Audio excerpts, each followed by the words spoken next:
Hello everyone, Ryan here. How to Make People Like You in 90 Seconds or Less by Nicholas Boothman. I listened to this audiobook and I actually found it to be, I guess, somewhat useful. I guess technically it could be categorized as self-help, but I mean, when compared to other self-help books and audiobooks, it's not so much about like opening up your mind or like learning to view things in a different way, or I mean, I guess it kind of is, but for the most part it's mostly about just learning to recognize the fact that when people interact with each other, no two people interact in exactly the same way. In other words, some people like, say when you have a conversation with someone and you notice that they're staring at you directly, either in the eyes or like somewhere on your face, or usually that's a good indicator that they're more of a visual-oriented person. And then there's another type of person where they're more auditory. In other words, they might not always look at you while you're talking to them, but they're definitely like always listening to what you're saying. And then there's a third kind, which is called something like kinesthetic. And what that means is just people who, I guess, more like aren't really visual or auditory, but more, they rely on their senses. They rely more on, I guess you could say, emotion and feeling. So, yeah, and in this audiobook, the author is great at pointing out this, and then also how, like, with just a little bit of practice, you can easily recognize, what kind of person, whoever you happen to be interacting with. He gives you pointers on how to recognize what kind of person that person is, whether they're, visual or auditory or kinesthetic. And, for example, use an example of like 3 people attend the same concert, and say there's like the first person, she describes everything she saw. If somebody asks these 3 people to describe the concert, the first person will say something along the lines of, oh, it was really cool, everything looked great, it was a huge stage, and all the band members were running around on stage, and everybody was jumping up and down, and just, everybody looked really happy and like they were having a good time. That's usually something along the lines of how a visual person would describe a concert. And for someone who's more auditory, if they're asked to describe the concert, they'll say something along the lines of, oh, it was an awesome concert, just it sounded amazing, they played all my favorite songs, and it just sounded really great.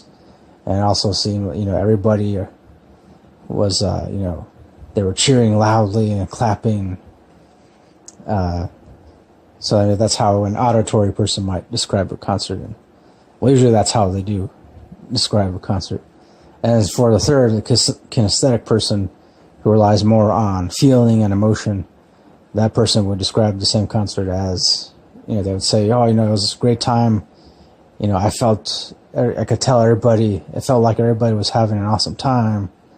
Everybody was, crowded around this one section, or everybody was pushed up against the stage, and, but everybody still had an awesome time. And for the most part, it felt like, it was just a really great experience. And so, and that's the thing, usually, so for those kinds of people, like say for kinesthetic, they rely more on words like those, use the word feel or touch, or, they'll say like, I feel great, or I don't feel great, or, and, auditory people will usually, I guess, say something along the lines of, this doesn't sound right to me, or, something along those lines. And of course, the visual people, usually say, well, that doesn't look right to me, or, I'll believe it when I see it. So, yeah, I'm pretty sure you get the point of that.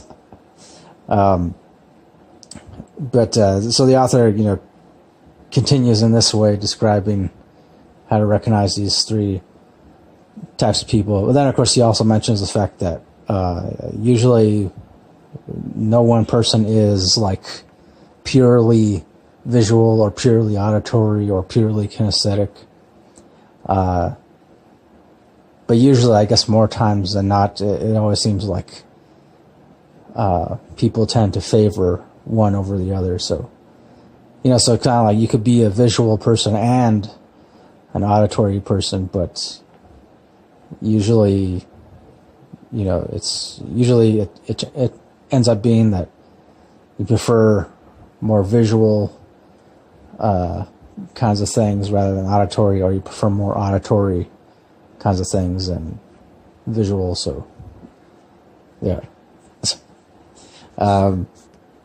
And then another thing I like was that the author gives this kind of like exercise in which that involves visualizing something, because he talks about how when you first meet someone, when you meet someone new, it doesn't really matter who it is, that pretty much is like you have a 90-second window to make some kind of lasting impression on that person. I mean, usually, obviously, you want to make a good impression, for the most part, I think.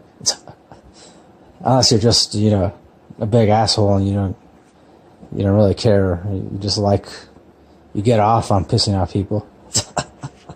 Which I guess some do. The author, he kind of mentioned something along those lines. But he gives this visualization exercise in which it just involves, pretty much just conjuring up a bunch of positive emotions, positive feelings, and then at the same time, just kind of imagining like a cycle, or a repeating cycle, I guess, pretty much going on throughout your entire body until finally, you feel, I guess, energized enough or positive enough that you then just have to clench your fist, make a fist. Of course, depending on which hand it is you write with, like if you're left-handed, then clench your left hand to make a fist, or right-handed, clench your right hand to make a fist. And then after you feel like enough time has passed, usually you only need like a couple minutes, and then just kind of like open up your fist.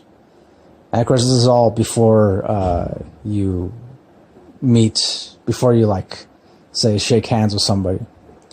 And that way, when you shake hands with this person you're meeting for the first time, you'll at least feel energetic in some kind of way, or positive, at the very least somewhat positive, before shaking hands with this person. And that supposedly at the same time, that person is also supposed to be able to kind of subconsciously detect that. And yeah, and then from there, it's just a matter of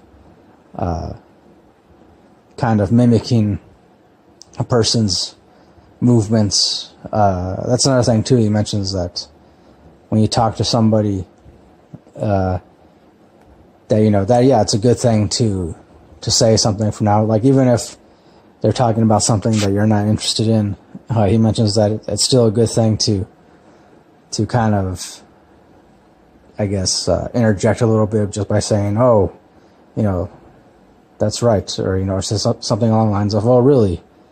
I see," or which is something that I already knew, and I'm pretty sure a lot of people already knew. But he says, and also too, he mentions that it's good to sometimes casually mimic another person's body language. In other words, like if you're talking to somebody and say they're using their hands a lot, like to gesture, or if they're like pointing towards something, or even if they're just like kind of moving their shoulders a little bit, or their head a little bit, or their eyes a little bit. He mentions that sometimes it's good to mimic that person's body language, because then the other person picks up subconsciously on the fact that you're mimicking their body language, and I guess they kind of interpret it as that you're, wow, this person's really paying attention, really interested in what I'm talking about, or something along those lines. So, I guess overall, as far as the rating goes, I give it 4 out of 5 stars. Definitely at least 4. Yeah. Yeah, I don't know. As far as again, I consider it to be somewhat useful. Definitely, I want to say, I have tried the whole visualization exercise thing a couple times since listening to this audiobook. And I did find it to be, it felt like it was somewhat helpful. But at the same time, too, I don't know, I kind of feel like maybe it only really works in situations where you're at least somewhat familiar with the person you're interacting with. But yeah, I don't know. It's, I guess supposedly the author, he used to be a photographer, like a fashion photographer, and everything he wrote about in his book, it's all stuff that he learned in dealing with different people who are part of the fashion industry. So, like models and designers and other creative types, I guess. So yeah, as far as how accurate it is, or I really don't think that it's something that could be guaranteed over and over, but I do feel like some of the advice given in this might prove to be effective every now and then. So yeah, that's just how I feel. So once again, I give 4 out of 5 stars, and that'll do for my review of this. So thanks for watching. Thanks for listening. As always, next time, don't forget, keep it real, keep on rocking, and peace. Hello.